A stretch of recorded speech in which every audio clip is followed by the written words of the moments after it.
Bismillahirrahmanirrahim. Assalamualaikum warahmatullahi wabarakatuh.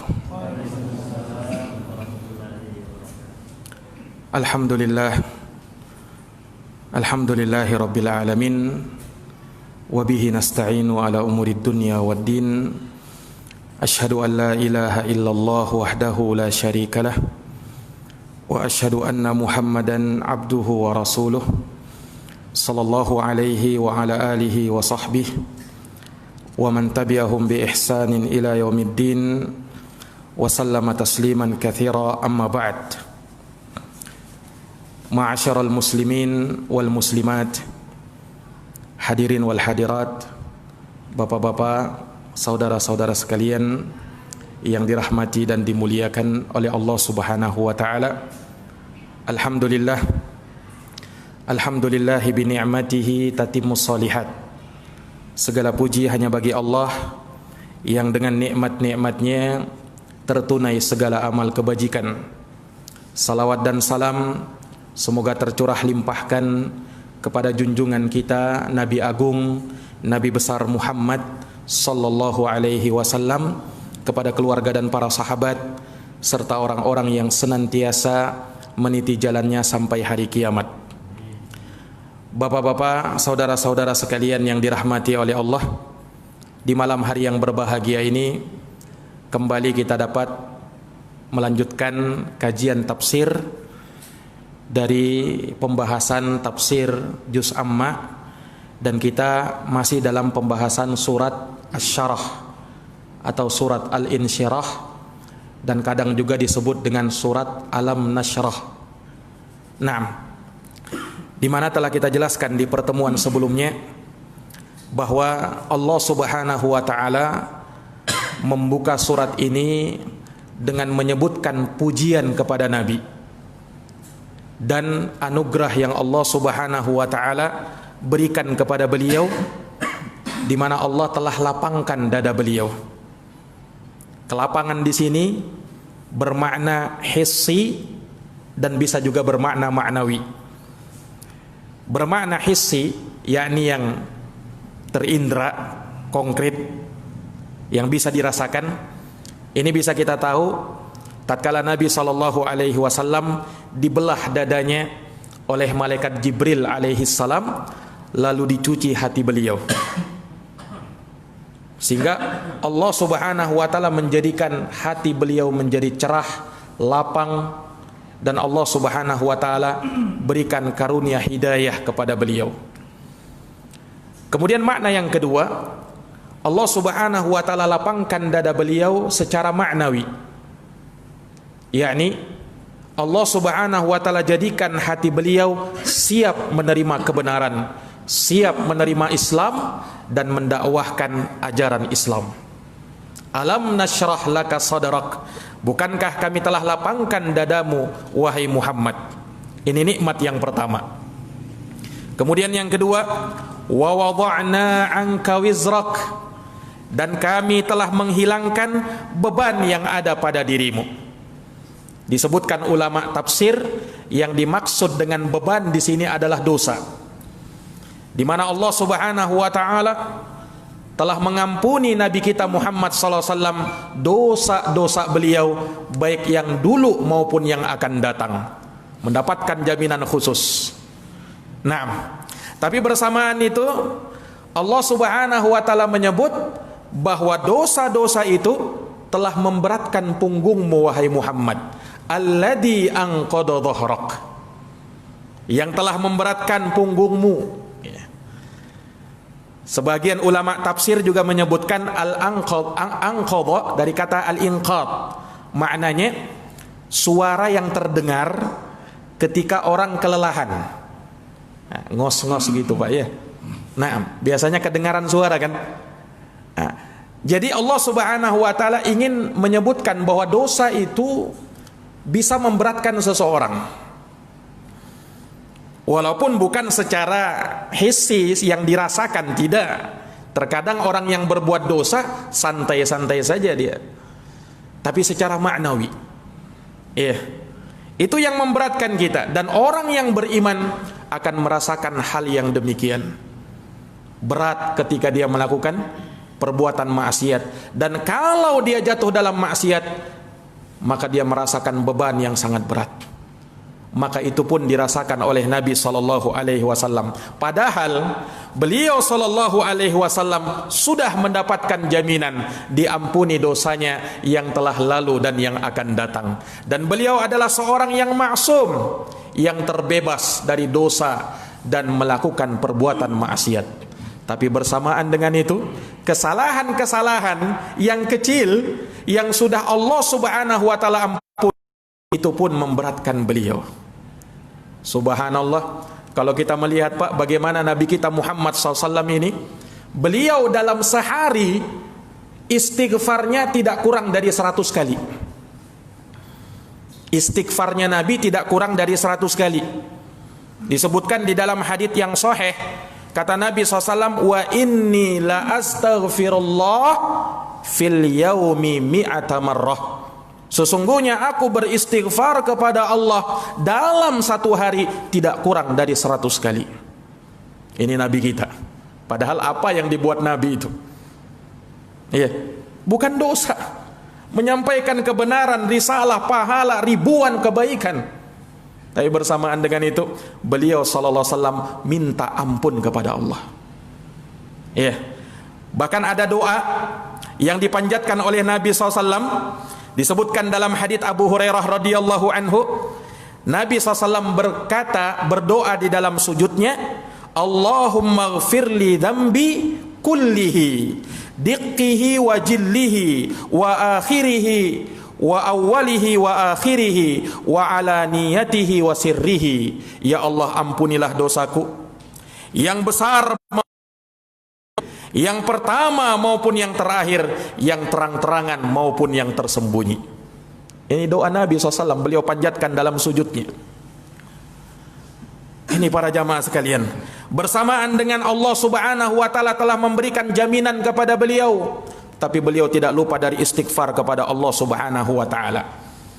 Maka ini kekhususan kedua Subhanahu wa taala berikan kepada Nabi kita.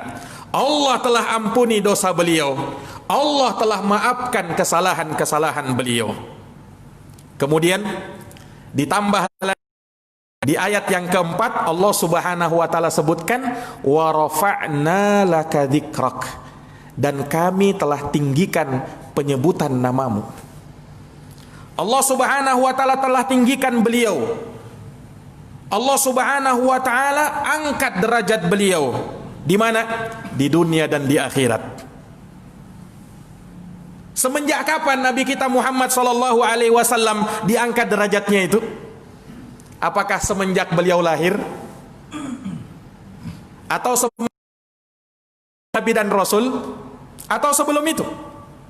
Ulama mengatakan Nabi kita Muhammad SAW sudah diangkat namanya, dijunjung tinggi namanya, bahkan semenjak Allah Subhanahu wa taala menciptakan Nabiullah Adam alaihi salam. Nama Nabi sudah dikenal dan dijunjung tinggi. Kenapa Pak? Karena Nabi dan Rasul itu sebelum Allah Subhanahu wa taala angkat menjadi Nabi dan Rasul, ada perjanjiannya dulu. Allah ungkap perjanjian ini dalam surat Ali Imran ayat 81. Ini perjanjian Nabi dan Rasul sebelum Allah Subhanahu wa taala mengangkat mereka menjadi Nabi dan Rasul. Apa isi perjanjian? Wa id akhadallahu mitsaqan nabiyyin lama ataitukum min kitabin wa hikmah thumma ja'akum rasulun musaddiqun lima ma'akum la tu'minunna bih wala tansurunnah qala aqrartum qalu khattum ala dalika isri qalu aqrarna fashhadu wa ana ma'akum minasyahidin. Ini kita bisa lihat dalam surat Ali Imran ayat 81, perjanjian dan Rasul. Allah Subhanahu wa taala menyebutlah tatkala kami mengambil perjanjian kepada para nabi, yaitu tatkala Allah Subhanahu wa taala memberikan kepada mereka kitab dan hikmah. Apa perjanjiannya? Tatkala datang kepada kalian seorang rasul yang membenarkan apa yang ada bersama kalian. Siapa ini? Siapa yang diberitakan oleh Allah datang rasul? Nabi kita Muhammad SAW. Itu Allah sudah ambil perjanjian bahkan dari semenjak Nabi Adam alaihissalam. Nabi Adam diberikan perjanjian seperti ini.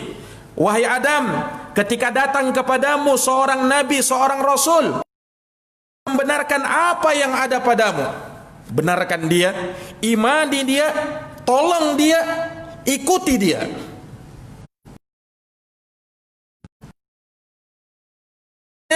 Juga datang nabi setelahnya juga seperti itu, mendapatkan perjanjian seperti ini. Allah Subhanahu wa taala tegaskan, apakah kalian siap menerima perjanjian ini? Kalau datang Muhammad sallallahu alaihi wasallam, kalian siap membela beliau, kalian siap menolong beliau, kalian siap beriman dan mengikuti beliau? Apa kata para nabi? Qalu aqrarna, wahai Rabb kami telah mengakuinya, kami setuju dengan perjanjian ini. Maka Allah mengatakan, fashhadu wa ana ma'akum minasyahidin, dan aku bersama kalian. Allah Subhanahu wa taala. Subhanallah. Berarti dari semenjak kapan nama nabi kita sudah diangkat oleh Allah? Bahkan semenjak Nabi Adam alaihi salam diciptakan oleh Allah Subhanahu wa taala menjadi nabi Allah. Sampai kapan beliau diangkat, dijunjung tinggi nama? Sampai akhir zaman, Pak. Bahkan sampai hari kiamat, bahkan nanti di akhirat. Nama Nabi SAW tetap diangkat oleh Allah. Inilah makna dari ayat ini. Wa rafa'na laka dzikrak, dan kami telah tinggikan namamu wahai Muhammad. Di mana? Di dunia dan di akhirat. Di akhir zaman, kenapa kita Nabi SAW tetap dijunjung tinggi namanya di akhir zaman? Ini kita bisa melihat, Pak, kalau kita baca hadis. Kan nanti di akhir zaman akan muncul tanda-tanda besar hari kiamat. Salah satunya adalah turunnya Nabi, karena Nabi Isa belum mati. Bahwa mereka telah membunuh Nabi Isa, menyalib Nabi Isa. Allah bantah dalam Quran, wa ma qataluhu wa ma salabuhu walakin syubbiha lahum. Mereka tidak membunuh Nabi Isa, mereka tidak menyalib Nabi Isa, tapi yang mereka bunuh dan mereka salib adalah yang diserupakan kepada Nabi Isa. Terus kemana Nabi Isa? Bal rafa'ahullah, bahkan Allah mengangkat beliau ke atas langit. Ini para jamaah sekalian yang dirahmati oleh Allah. Dan nanti di akhir zaman diturunkan oleh Allah Subhanahu wa taala tugasnya untuk membunuh Dajjal. Dibunuh kecuali Nabi Isa alaihissalam yang membunuhnya. Sebagaimana dalam kisah akhir zaman itu, Pak. Nah, ketika Nabi Isa turun alaihissalam, apa yang beliau bawa? Apa yang beliau ikuti? Beliau membawa Muhammad sallallahu alaihi wasallam dan mengikuti ajaran Nabi Muhammad sallallahu alaihi wasallam. Makanya para ulama menyebut Isa alaihi salam juga termasuk umatnya Nabi Muhammad SAW, umat di akhir zaman.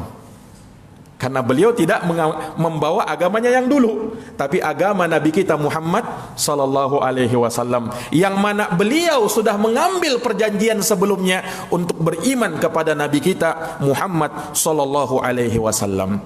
Ini menunjukkan bahwa nama Nabi kita tetap disanjung, tetap diangkat walaupun sampai akhir zaman. Iya. Di akhirat, naam, nama Nabi kita Muhammad SAW tetap dijunjung tinggi. Dalam hadis syafa'ah, hadis yang sangat, tatkala manusia dikumpulkan di padang mahsyar dari awal sampai akhirnya, ya, kemudian manusia menunggu keputusan mereka masing-masing dalam tempo yang sangat lama, yang satu hari di akhirat itu lamanya sama dengan fi yaumin kana miqdaruhu khamsina alfasana. Satu hari sama dengan 50.000 tahun. Paling sebentarnya 1.000 tahun, Pak. Makanya dalam surat As-Sajdah dikatakan juga fi yaumin kana miqdaruhu fasana. Disebut alfasanah. Dalam satu hari yang lamanya sama dengan alfasanah, 1000 tahun. Bayangkan masa penantian lamanya itu, Pak. Dalam keadaan kita tidak berpakaian, tidak beralas kaki, belum dikhitan. Iya. Manusia dikumpulkan di padang mahsyar, menunggu keputusan mereka masing-masing, dan mereka tidak tahu apa yang diputuskan atas mereka. Maka mereka datanglah kepada, mula-mula mereka datang kepada Nabi Adam, Abul Bashar, nenek moyangnya manusia. Nabi Adam berudzur, aku tidak bisa memintakannya. Itu bukan hakku untuk memintakan syafaat kepada kalian. Datanglah kepada Nabi Nuh, kata Nabi Adam. Maka manusia datang bondong-bondong datang kepada Nabi Nuh. Nabi Nuh juga angkat tangan, aku tidak bisa. Bukan itu hakku. Datanglah kalian kepada Ibrahim, Khalilur Rahman. Datang mereka kepada Nabi Ibrahim. Ibrahim juga angkat tangan, tidak bisa. Datanglah kalian kepada Nabi Musa. Musa didatangi juga angkat tangan. Datanglah kalian kepada Isa. Isa juga angkat tangan.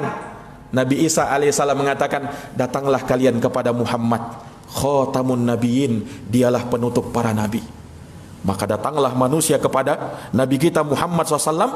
Ini manusia bukan saja umat Islam, seluruh umat dari awal sampai akhir datang menemui Nabi kita, minta syafaat. Maka ketika Nabi SAW diminta seperti itu, Nabi kita mengatakan, ana laha, saya yang memang berhak memintakannya, saya yang memang berhak memintakannya. Subhanallah. Maka Nabi SAW pun sujud di hadapan Allah Subhanahu wa ta'ala sampai Allah memberikan kepada beliau bisa memberi syafaat. Itulah yang kita minta, supaya kita mendapatkan syafaat nanti pada hari kiamat, syafaatnya Nabi sallallahu alaihi wasallam. Iya. Bahkan tidak sampai di situ. Ketika sudah mendapatkan syafaat, pintu surga masih tertutup, Pak. Belum Nabi SAW meminta supaya dibukakan pintu surga. Malaikat penjaga pintu surga berkata, man anta, siapa anda? Nabi kita mengatakan Muhammad. Maka malaikat penjaga pintu surga mengatakan, bika umirtu alla aftah li ahadin qablak. Wahai Muhammad, aku surga ini kecuali dengan perintahmu. Maka dibukalah pintu surga. Subhanallah. Inilah yang menunjukkan bahwa nama Nabi kita Muhammad SAW terus diangkat oleh Allah Subhanahu wa ta'ala di dunia dan di akhirat.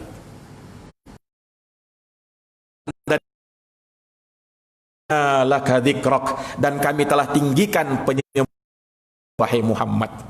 Makanya Nabi kita itu kan disanjung, dipuji. Bukan hanya manusia yang memujinya, malaikat juga memujinya. Iya.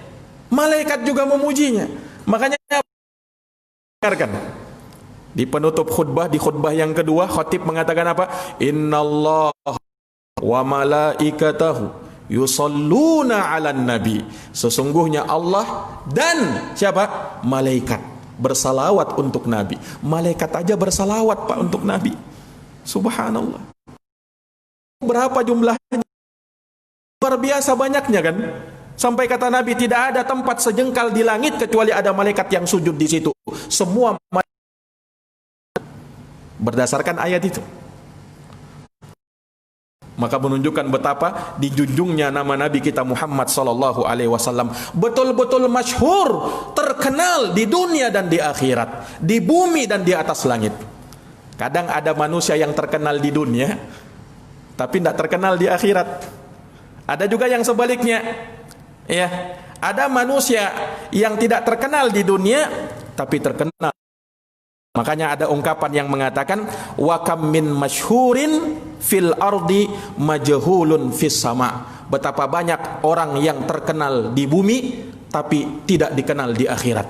Wa kam min majhulin fil ardi masyhurun fis sama. Dan betapa banyak orang yang tidak terkenal di dunia tapi orang yang paling terkenal di akhirat, di atas langit.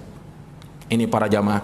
Ya, kenapa? Ya kalau mau terkenal di dunia, naam, gampang aja. Ya kan? Aneh terkenal. Apalagi di masa kita sekarang ini, Pak. Ya kan? Kata orang Arab, khalif tu'rab. kamu akan terkenal. Di masa kita ini kan cepat aja sesuatu itu banyak viral, langsung viral, langsung viral. Nah, tapi yang kita ingin cari bagaimana kita terkenal di akhirat nanti, terkenal nanti di atas langit. Ini para jamaah sekalian yang dirahmati dan dimuliakan oleh Allah Subhanahu wa taala. Ana laka dzikrak, dan kami tinggikan penyebutan namamu wahai Muhammad. Naam.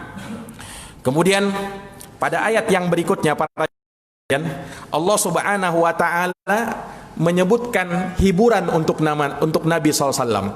Apa itu? Ayat yang kelima dan keenam.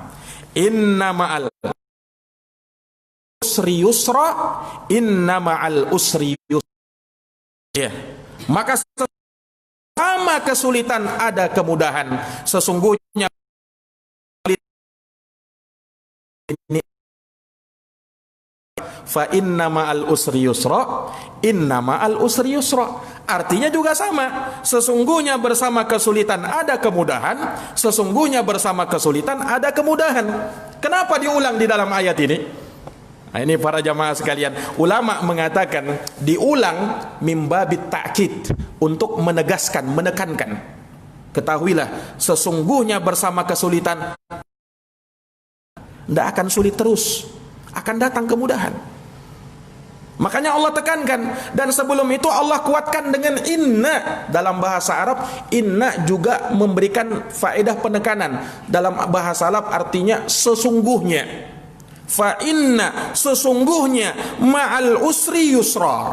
Nah, perhatikan, Allah ungkapkan ayat ini ma'a, dengan kata ma'a. Dalam bahasa Arab, ma'a artinya bersama, Pak. Sesungguhnya bersama kesulitan ada kemudahan. Apa maknanya? Maksudnya, kata para ulama, kesulitan itu ya tidak akan berlangsung lama. Di atas kesulitan itu sudah ada kemudahan. Bahkan Allah tidak mengatakan setelah ba'dal usri yusra. Allah tidak katakan begitu. Tapi ma'a itu artinya bersama. Sudah ada kemudahan sebenarnya. Ini para. Nah, dan Allah ulangi lagi, kan ini ayat kan. Nah, dan kalau kita ngerti kaidah dalam bahasa Arab, Pak, luar biasa. Bahasa Arab itu kalau kita ya akan melahirkan makna-makna yang luar biasa. Beda kalau kita hanya sekedar lihat terjemahan. Kalau terjemahannya sesungguhnya bersama kesulitan ada kemudahan, sesungguhnya bersama kesulitan ada kemudahan. Nah, di dalamnya ada kaidah bahasa Arab. Orang dalam kaidah bahasa Arab, Pak, ketika ada isim ada isim ma'rifah, diulang penyebutannya, itu maknanya yang kedua sama dengan yang pertama. Tapi kalau isim nakirah diulang penyebutannya, yang kedua beda dengan yang pertama. Nah, ini kalau kita paham bahasa Arab, tahu kita ini apa itu ma'rifah, apa itu nakirah. Ma'rifah itu, nah itu yang al-yusra, nah, itu diberikan alif lam kan. Inna ma'al usri, nah itu al-usri itu ada alif lamnya. Nah, kalau yusra itu ditanwin, namanya nakirah, ditanwin. Inna ma'al usri yusron. Hanya kalau kita baca karena dia berhenti, maka kita baca yusra, ya kan? Inna ma'al usri yusra. Nah, kalau kita munculkan harakatnya yusron. Nah, beda antara yang ma'rifah dengan yang nakirah. Nah, dalam kaidah bahasa Arab, ketika tersebut, maka maknanya yang pertama. Dan kalau nakirah yusron disebut berulang, maka yang kedua beda. Arti kesulitan Allah sebut satu, sementara kemudahan Allah sebut dua. Ya kan? Kesulitan Allah sebut satu, kemudahan Allah sebut dua. Dan satu kesulitan tidak bisa mengalahkan dua kemudahan. Ya kan, Pak? Satu kesulitan tidak bisa mengalahkan dua kemudahan. Nah, ini para jamaah sekalian yang dirahmati dan dimuliakan oleh Allah Subhanahu wa taala. Nah, apa makna yusron yang pertama dan apa makna yusron yang kedua? Diberikan kemudahan dalam urusan apa? Kemudahan dalam urusan dunia.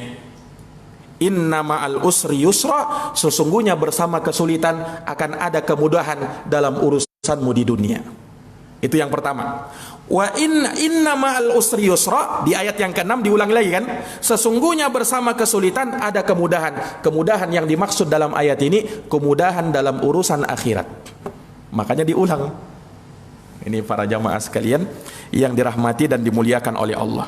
Dan Allah Subhanahu wa taala ketika memberikan kemudahan itu dalam urusan apa saja. Allah berikan kemudahan dalam urusan akhirat, dalam urusan syariat, dan Allah berikan kemudahan dalam urusan takdir, ketetapan dan ketentuan Allah. Allah Subhanahu wa taala berikan kemudahan demi kemudahan. Makanya agama ini kita ini kan mudah, Pak. Iya kan? Nabi SAW bersabda apa? Inna dina yusrun, sesungguhnya agama itu mudah. Sesungguhnya agama itu mudah. Apa kemudahan yang kita bisa dapati? Lihat, ketika kita tidak mampu ada rukhsah. Salat tidak mampu berdiri boleh duduk, tidak mampu duduk boleh berbaring.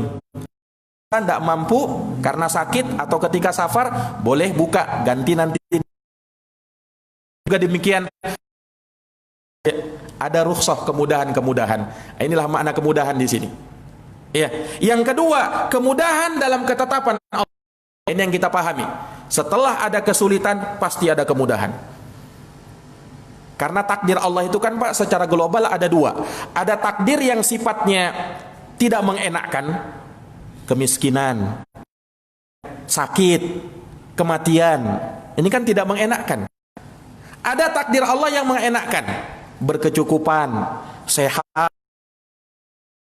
Ini takdir yang mengenakkan, ya kan? Nah, kehidupan manusia tidak selalu enak, Pak. Iya kan? Tidak selalu enak. Pasti ada saja hal-hal yang mengakhiri di dalam hidupnya yang tidak enak dia rasakan. Ketahuilah, setelah adanya kesulitan pasti ada kemudahan. Ini wajib kita yakini, Pak. Ya. Tapi kemudahan itu datangnya bagaimana? Mungkin ada orang yang protes. Dari dulu sampai sekarang miskin-miskin terus, Ustaz. Tidak berubah. Kenapa seperti ini? Kan setelah kesulitan ada kemudahan. Ya otomatis setelah miskin pasti kaya lah. Nah, ini mungkin kita harus pahami lebih dalam. Iya.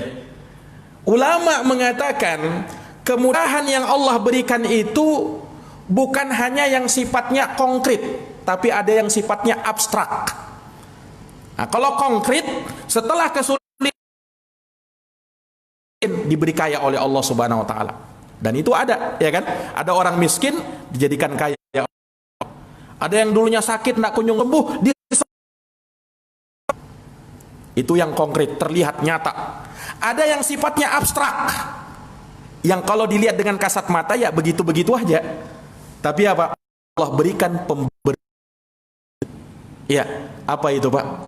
Pemberian kesabaran. Kalau orang kesabaran itu lebih baik daripada harta dunia. Kenapa, Pak? Nabi bersabda sallallahu alaihi wasallam, "Wa ma u'tiya ahadun an khairan wa awsa'a minas sabar." Tidaklah seseorang itu diberikan suatu pemberian yang lebih baik dan lebih luas, pemberian kesabaran. Kalau orang sudah diberi kesabaran, itulah harta dunia yang paling mahal. Kesabaran. Kadang Allah berikan dari sisi ini. Iya. Ada bentuk yang lain, kemudahan dalam bentuk yang lain. Ada orang miskin, tapi Masya Allah, Allah berikan kesehatan dirinya dan keluarganya. Ada orang kaya, tapi penyakitan. Ya kan? Nah, ini para jamaah sekalian. Jadi Allah Subhanahu wa taala berikan bentuk-bentuk yang lain. Inilah yang terkadang manusia tidak. Beliau harus diboykot, ya kan? Diboykot oleh manusia. Nah, sehingga apa? Beliau tidak bisa mendapatkan makanan. Ya. Kalau harus membelinya maka dibeli dengan harga yang, tapi keluarganya Nabi, bahkan sahabat-sahabatnya Nabi, orang-orang kafir Quraisy. Nah, sampai akhirnya apa? Tidak sampai berhenti ujian yang menimpa Nabi, kesulitan yang beliau hadapi.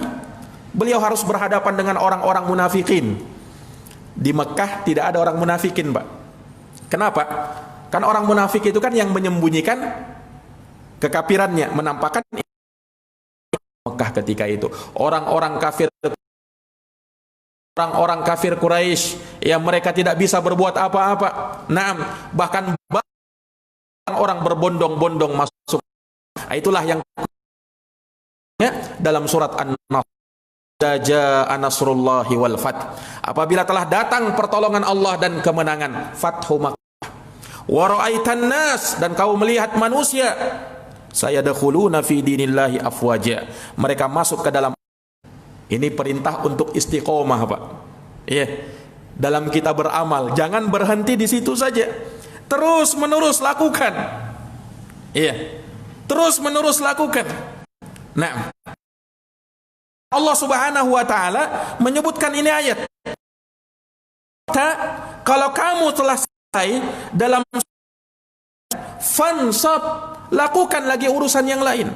Nah, ini ulama berbeda pendapat fil ard. Bertebaranlah min karunia-Nya Allah. Ya. Maksudnya apa? Setelah kamu ibadah, silahkan cari rezeki. Bekerja kalian.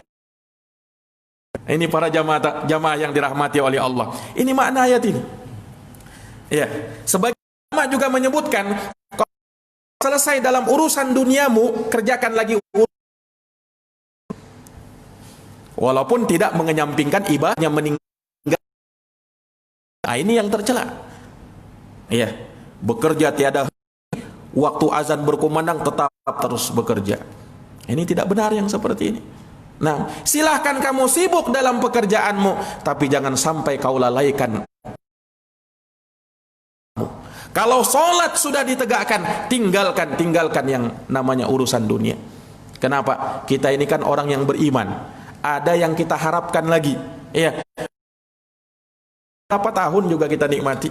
Iya kan? Setelahnya kita akan berpisah, kita tinggalkan kepada yang kita bawa. Sembahlah Tuhanmu sampai datang kematian, ajal menjemputmu. Nah, kemudian Allah tutup ayat ini dengan mengatakan, wa ila rabbika farghab, dan hanya kepadamu engkau, hanya kepada Rabbmu engkau berharap. Wa ila, hanya kepada Rabbmu kamu berharap. Dari mana kata hanya ini? Ya, ini kita bisa pahami kalau kita paham bahasa Arab, Pak. Wa ila rabbika farghab. Allah sudah isya. Berapa menit lagi, Pak? 10 menit lagi, Pak. Nah, jamaah yang dirahmati dan dimuliakan oleh Allah Subhanahu wa ta'ala. Jadi Allah Subhanahu wa ta'ala menyebutkan ayat ini mendahulukan yang harusnya di akhir. Ya kan? Wa ila rabbika farghab, dan hanya berharap. Ini menunjukkan bahwa harapan kita hanya kita serahkan kepada Allah Subhanahu wa taala. Iyyaka na'bud, hanya kepada kami menyembah, tidak kepada selainmu. Dan hanya kepadamu ya Allah kami memohon pertolongan, tidak kepada selainmu. Iya. Jamaah yang dirahmati oleh Allah, kita itu mengharap apa kepada semua urusan dunia maupun urusan akhirat, kita hanya bergantung kepada Allah, baik dalam urusan kecil sampai urusan yang paling besar. Menghampiri beliau, naam, beliau berujung di penjara. Di dalam penjara Nabi Yusuf bersama siapa? Jadi pembesar negeri Mesir. Itulah yang Allah berikan kepada Nabi Yusuf. Tapi apa? Sebelumnya beliau belum merasakan yang demikian. Harus bersakit-sakit dulu. Iya kan? Nah ini pasti. Iya. Dan pasti nanti kita akan terbebas dengannya, insya Allah ta'ala. Karena kita meyakini ini ayat, inna ma'al usri yusra, inna ma'al usri yusra. Setelah kesulitan pasti ada kemudahan, setelah kesulitan pasti ada kemudahan. Tapi orang yang mau yakinlah yang betul-betul akan mendapatkan kemudahan itu dari Allah Subhanahu wa taala. Jamaah yang dirahmati dan dimuliakan oleh Allah, demikian kajian kita di malam hari ini. Selesai sudah tafsir surat Asy-Syarah, dan insyaallah taala di pertemuan yang akan datang kita akan bahas tafsir surat Ad-Duha, tafsir dari surat Ad-Duha insyaallah taala dengan izin dari Allah Subhanahu wa taala. Demikian kajian kita, semoga bermanfaat, semoga menambah ilmu, semoga menambah keimanan dan ketakwaan kita kepada Allah. Hadanallahu wa iyyakum ajma'in. Subhanakallahumma wa bihamdika asyhadu an la ilaha illa anta astaghfiruka wa atubu ilaik. Walhamdulillahi rabbil alamin. Wassalamu alaikum warahmatullahi wabarakatuh.